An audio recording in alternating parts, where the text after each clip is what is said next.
August 6, 1945. A single plane drops a single bomb. 70,000 people die instantly. But here's what doesn't add up. Japan was already losing. Their navy was destroyed. Their cities were burning. Soviet troops were days away from invading. So why did we drop it? The story you learned in school has a hole in it, and that hole explains everything that came after. The arms race. The Cold War. The fact that right now, as you're hearing this, there are enough nuclear weapons on hair-trigger alert to end civilization before lunch. Could we have ended the war without the bomb? That's not a hypothetical. That's the question Truman's own advisors were asking in July 1945. Some said yes. Some said we should demonstrate it on an empty island. Others said a naval blockade would force surrender in weeks. But the question that actually mattered wasn't about Japan.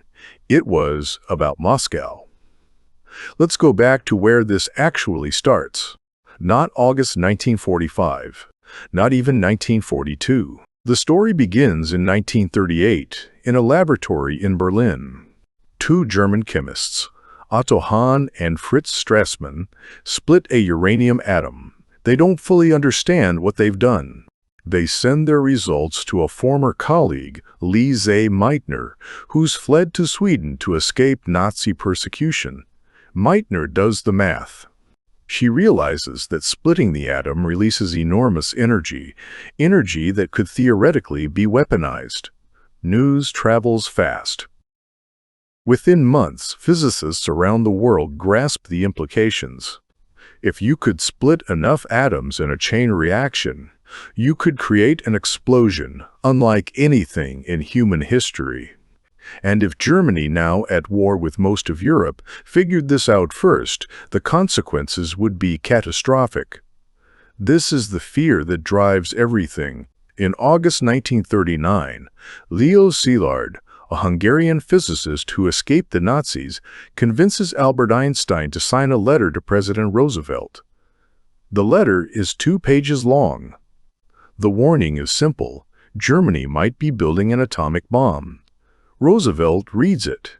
He doesn't fully understand the science, but he understands the stakes. He authorizes preliminary research. But it's not until December 1941, after Pearl Harbor, that the project becomes urgent. By then, the U.S. is at war with both Germany and Japan. The fear isn't hypothetical anymore. The race is on. In 1942, the Manhattan Project officially launches. The goal: build an atomic bomb before Germany does. The scale is unprecedented. $2 billion, equivalent to roughly $30 billion today. 30 workers. Sites across the country: Los Alamos, Oak Ridge, Hanford. Entire cities built in secret. Oak Ridge, Tennessee becomes the 5th largest city in the state overnight. 75 people working round the clock. Most of them have no idea what they're building. They're told they're contributing to the war effort. That's all they need to know. The scientists at Los Alamos are different. They know exactly what they're building. Robert Oppenheimer, the scientific director, assembles a team of the greatest minds in physics. Enrico Fermi, Richard Feynman, Niels Bohr. They work 18-hour days. They're solving problems that have never been solved. How do you enrich uranium to weapons-grade purity? How do you design a detonation mechanism that compresses plutonium uniformly? How do you prevent a premature chain reaction? Every question branches into 10 more questions. And underneath it all, a darker question. Nobody's saying out loud, what happens if we actually succeed? Oppenheimer later describes the atmosphere at Los Alamos as a mix of exhilaration and dread. They're inventing a new physics. They're pushing the boundaries of human knowledge. But they're also building a weapon designed to kill hundreds of thousands of people in seconds. Some of the scientists wrestle with this. Niels Bohr, the Danish physicist, keeps asking, what happens after the war? If we build this weapon, Other countries will build it too. The Soviet Union will get the bomb. Then what? Bohr proposes sharing the technology with the Soviets, creating international oversight before the arms race begins. His proposal is dismissed immediately. The U.S. government has no intention of sharing anything. By 1944, it's becoming clear that Germany isn't close to building a bomb. Their nuclear program is years behind. Allied intelligence confirms this. So the original justification, stopping Hitler from getting the bomb, is fading. But the project doesn't stop. By now, it has its own momentum. Too much invested. Too many people involved. Too close to completion. And there's a new calculation happening behind closed doors. Japan is still fighting. The war in the Pacific is brutal. Island-hopping campaigns, Iwo Jima, Okinawa, result in massive casualties on both sides. American planners start thinking, maybe the bomb isn't for Germany, maybe it's for Japan. In April 1945, Roosevelt dies. Harry Truman becomes president. Truman has been vice president for less than 3 months. He knows almost nothing about the Manhattan Project. His first briefing comes hours after he's sworn in. Secretary of War Henry Stimson tells him, "We're building the most powerful weapon ever conceived. It'll be ready in a few months." Truman is stunned. He has no scientific background. He's never been involved in the decision-making process. And now he's the one who has to decide whether to use it. In May, Germany surrenders. The war in Europe is over. But the Manhattan Project continues at full speed. In June, a group of scientists at the University of Chicago, including Leo Szilard, draft a petition, the Frank Report. It argues that using the bomb on Japan without warning would be morally indefensible. It proposes a demonstration instead. Detonate the bomb on an uninhabited island in the Pacific with international observers present. Show Japan the weapon's power. Give them a chance to surrender. The petition is forwarded to Stimson. It never reaches Truman. Meanwhile, the interim committee is meeting in Washington. The committee includes Stimson, General George Marshall, and several scientists, including Oppenheimer. Their task: advise Truman on how to use the bomb. The discussions are frank. Some argue for a demonstration. Others say it's too risky. What if the bomb doesn't work? What if Japan isn't impressed? The consensus forms quickly. Use it on a city. No warning. Maximum impact. The reasoning: shock Japan into immediate surrender. But there's another layer to the decision, and it has nothing to do with Japan. By July 1945, the geopolitical landscape is shifting. The Soviet Union is the rising power. Stalin's forces have swept through Eastern Europe. They're poised to dominate the post-war order. American policymakers are already thinking about the next conflict, the Cold War, and they're thinking about leverage. If the U.S. demonstrates the atomic bomb, if we show Stalin what we have, it changes the calculus. The bomb becomes a diplomatic tool. This is the subtext of every conversation in Washington. In mid-July, Truman travels to Potsdam, Germany, for a conference with Churchill and Stalin. The goal: negotiate the post-war world. On July 6th and during the conference, the Trinity test happens in New Mexico. The bomb works. Word reaches Truman in Potsdam within hours. His demeanor changes immediately. Churchill notices. He later writes that Truman seemed emboldened, more assertive with Stalin. On July 24, Truman casually mentions to Stalin that the U.S. has developed a new weapon of unusual destructive force. Stalin barely reacts. Truman thinks Stalin doesn't understand, but Stalin does. Soviet intelligence has been feeding him reports on the Manhattan Project for years. He knows exactly what Truman is talking about. He just doesn't let on. At Potsdam, Stalin reaffirms his promise. The Soviet Union will declare war on Japan by mid-August. This is the deadline that matters.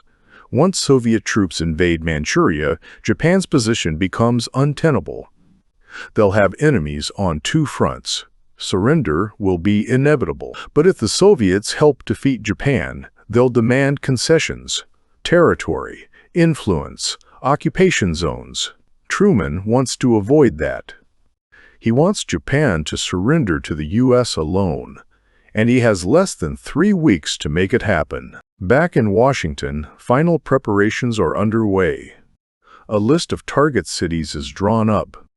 The criteria are specific, cities that haven't been heavily bombed yet, so the bomb's impact can be clearly assessed. Military significance is a factor, but it's not the only factor. The cities need to be large enough to demonstrate the weapon's psychological effect. Hiroshima tops the list.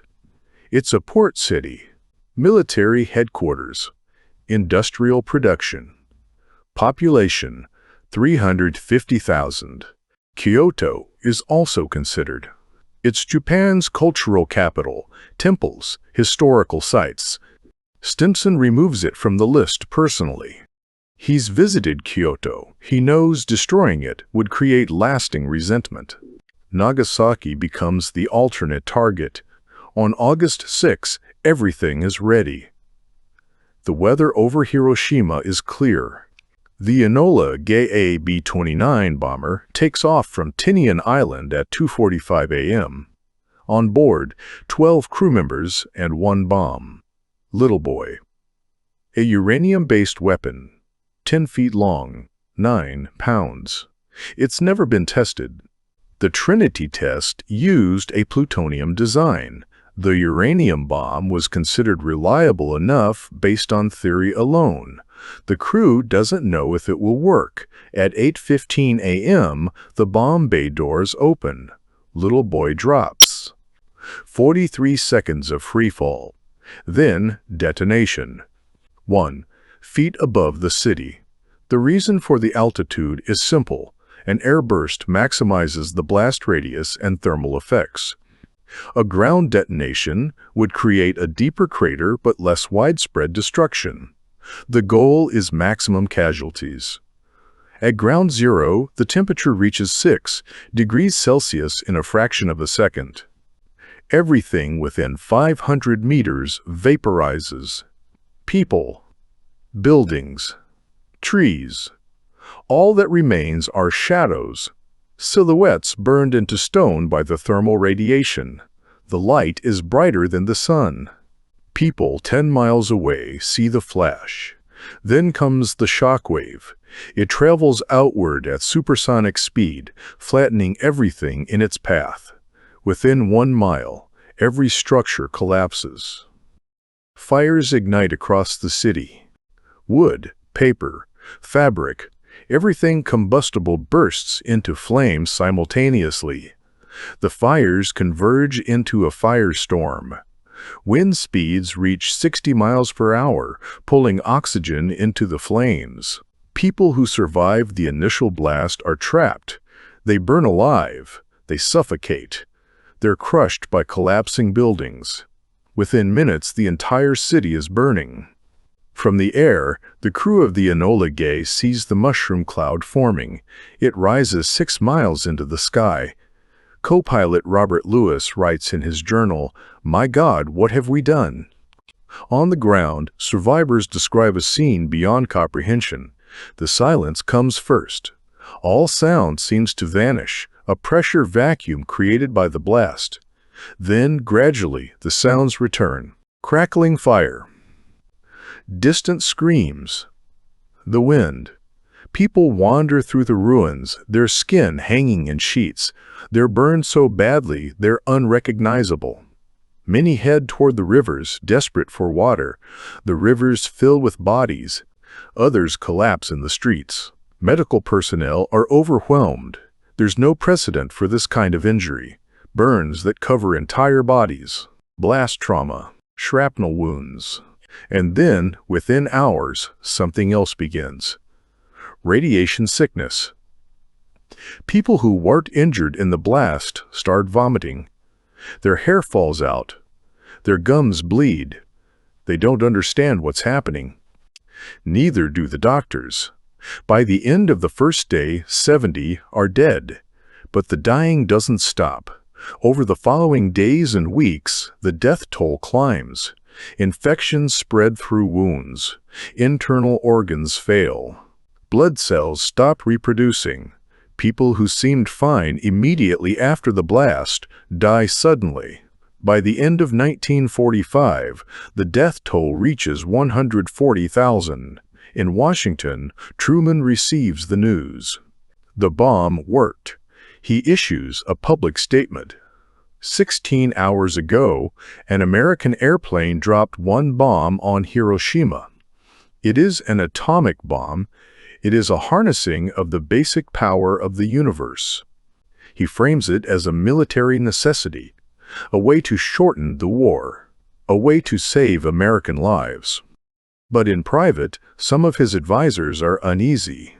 Admiral William Leahy, Truman's chief of staff, later writes, "The use of this barbarous weapon at Hiroshima and Nagasaki was of no material assistance in our war against Japan. The Japanese were already defeated and ready to surrender." General Dwight Eisenhower, upon hearing the news, says he's deeply troubled. He believes Japan was on the verge of surrender anyway. But the decision has been made, and 3 days later, it happens again. August 9, the target is Kokura, another industrial city. But when the bomber arrives, the city is obscured by clouds. The crew circles. They wait for visibility. After 3 passes, fuel runs low. They divert to the secondary target, Nagasaki. At 11:02 a.m., Fat Man drops. This bomb is different, plutonium-based, more powerful. The detonation occurs over the Urakami Valley. The surrounding hills contain some of the blast, so the destruction isn't as widespread as Hiroshima. But 70 people still die. And here's what makes the timing of the second bomb so significant. On August 8, one day earlier, the Soviet Union declared war on Japan. Soviet forces invaded Manchuria in overwhelming numbers. The Japanese Kwantung Army, once 1 million strong, was depleted and undersupplied. Within 48 hours, it was routed. The Soviet invasion was devastating.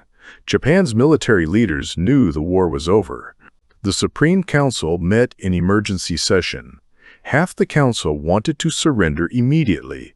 The other half wanted to negotiate terms, preserve the emperor's status, avoid occupation. They were deadlocked. So when the second bomb fell on Nagasaki, it wasn't clear whether that's what broke the deadlock, or whether it was the Soviet invasion. Some historians argue the Soviet entry into the war mattered more than the bombs. Japan had been trying to negotiate surrender through Soviet mediation for months. Once the Soviets invaded, that avenue disappeared. Others argue the bombs were decisive, that they gave the emperor the justification he needed to override the military hardliners.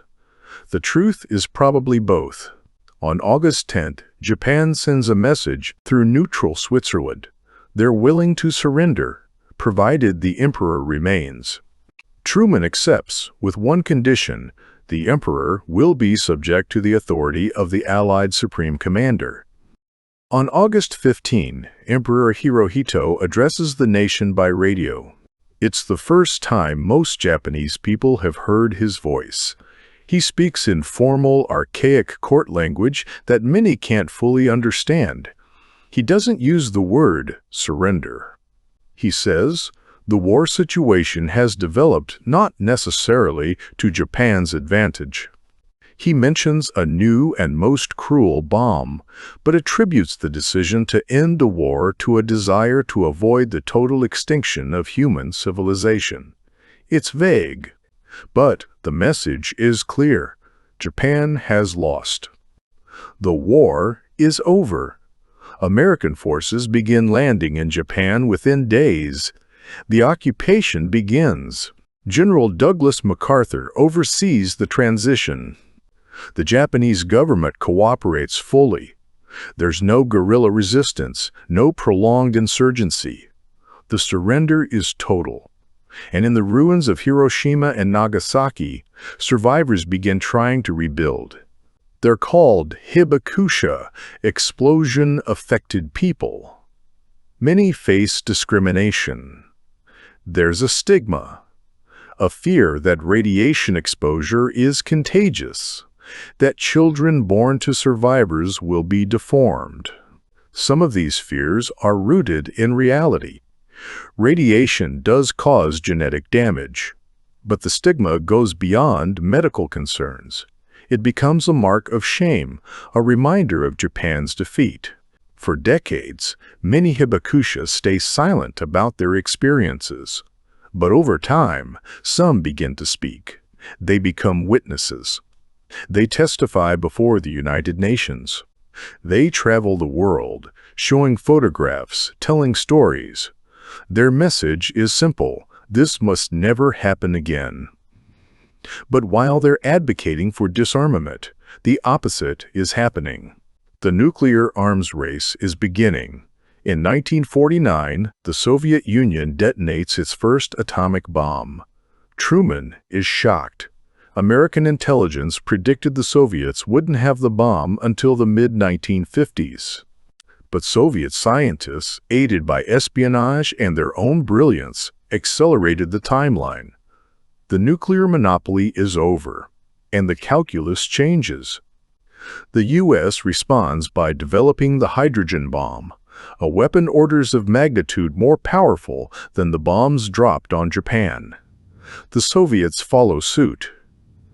By the 1950s, both superpowers are testing bombs in the megaton range. 1 megaton equals 1 million tons of TNT.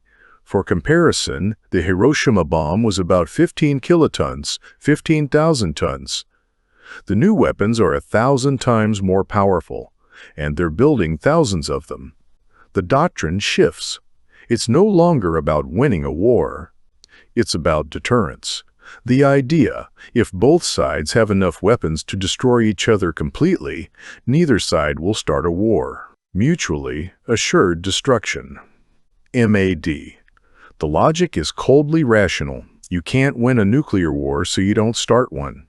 But MAD only works if both sides believe the other is rational. And it only works if the systems controlling the weapons are fail-safe. Neither assumption holds.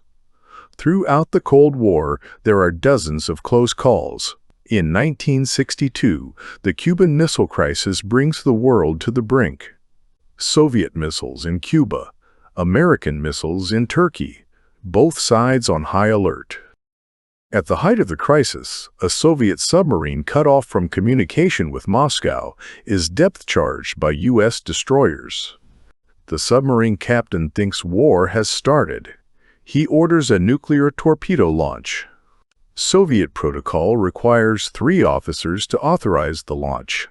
2 agree. The third, Vasily Arkhipov, refuses. If he'd said yes, the torpedo would have been fired at the U.S. fleet. The U.S. would have retaliated. The war would have escalated. We wouldn't be here. One man, one decision. In 1979, a NORAD computer indicates a massive Soviet missile launch. Alarms sound. Bombers prepare to scramble. The duty officer calls the early warning station. They report no radar confirmation. It's a false alarm, a training tape accidentally loaded into the system. In 1983, Soviet satellites detect 5 incoming U.S. missiles. The early warning system is new, state-of-the-art. The protocol is clear. Report the launch immediately so Soviet missiles can be fired before the U.S. missiles hit. The officer on duty is Stanislav Petrov. He hesitates. 5 missiles doesn't make sense. If the U.S. were launching a first strike, they'd send hundreds. He decides it's a false alarm. He reports a system malfunction instead of a launch. He's right. The satellites mistook sunlight reflecting off clouds for missile plumes. If Petrov had followed protocol, the Soviet Union would have launched its missiles. The U.S. would have detected the launch and fired back. Both nations would have been destroyed. These aren't theoretical scenarios. These happened. 3 times, nuclear war was avoided because someone broke the rules. And those are just the incidents we know about. How many other close calls happened that are still classified? How many times have we come within minutes or seconds of annihilation? The systems themselves are fragile. Many of the command and control networks were built in the 1960s and 1970s. Some still use technology from that era. Until recently, parts of the U.S. nuclear arsenal were controlled by computers using 8-inch floppy disks. The communication networks have redundancy, but they're not immune to error. Cyber attacks are a new threat. What if a hostile actor hacked into an early warning system? What if they triggered a false alarm designed to provoke a launch? The window for decision-making in a nuclear crisis is minutes, maybe 10 minutes from detection to launch. That's not enough time to verify, not enough time to investigate. You have to decide, is this real or is it an error? And if you guess wrong, millions die. Or billions. Current models estimate that a full-scale nuclear exchange between the U.S. and Russia would kill 100 million people in the first hour. That's just the immediate deaths from the blasts. The firestorms would follow, cities burning, smoke rising into the atmosphere. Within weeks, a nuclear winter would begin. The smoke and ash would block sunlight. Global temperatures would drop. Crops would fail. Famine would spread. Conservative estimates suggest another billion people would die from starvation. Some models predict human extinction, and the weapons to cause this exist right now. They're sitting in silos, on submarines, on mobile launchers, ready to launch in minutes. This isn't hypothetical. This is the world we've been living in for 80 years, and most people don't think about it. It's too big. Too abstract, too unthinkable. So we don't think about it, but the people in Hiroshima didn't think it would happen to them either. On the morning of August 6, 1945, Hiroshima was a city going about its day. People were eating breakfast. Children were walking to school. Workers were heading to factories. And then, in an instant, it was all gone. The survivors describe it as the end of the world, not metaphorically. Literally, the end of their world. Everything they knew, everyone they loved, erased in a flash of light. That's what nuclear weapons do. They don't just kill, they erase. They make it as if you never existed. And the decision to use them, made 80 years ago in secret, justified after the fact, debated by historians ever since, created the world we live in now. A world where 9 countries have nuclear weapons. A world where those weapons are orders of magnitude more powerful than what destroyed Hiroshima. A world where the logic of deterrence keeps us safe until it doesn't. Truman believed he made the right call. He said the bomb saved lives by ending the war quickly. Maybe he was right. Maybe he wasn't. The historians still argue. But here's what isn't up for debate. The decision to build and use the bomb changed the rules forever. Before Hiroshima, war had limits. You could bomb a city, but it took time. You could kill civilians, but not all of them at once. There was always the possibility of escape, of survival, of rebuilding. After Hiroshima, that changed. Now you could erase a city in seconds. Now you could kill 100,000 people before they knew they were under attack. And that capability didn't disappear when the war ended. It spread. 9 countries now have nuclear weapons. Others want them. And every country that gets them tells itself the same story: we'll never actually use them. They're just for deterrence. But that's what every nuclear power has said, including the United States in 1945. Right up until the moment we used them. The bomb didn't just fall on Hiroshima. It changed the trajectory of human civilization. It gave us the power to destroy ourselves completely. And 80 years later, we're still living under that shadow. Every day, every moment, one miscalculation away from the end. The warning isn't about what happened in Hiroshima. The warning is about what could happen tomorrow. Because the weapons still exist. The systems that control them are still fragile. And the belief that no one would ever actually use them, that belief has been wrong before. It could be wrong again. That's the legacy of August 6, 1945. Not just the deaths of 200 people in 2 Japanese cities, but the knowledge that we built something we can't unbuild, a weapon we can't uninvent, a threat we can't escape. And the only thing standing between us and annihilation is luck. And the hope that when the next crisis comes, someone will make the right choice. Like Vasily Arkhipov did, like Stanislav Petrov did. But luck runs out, and hope isn't a strategy. The bomb is still falling.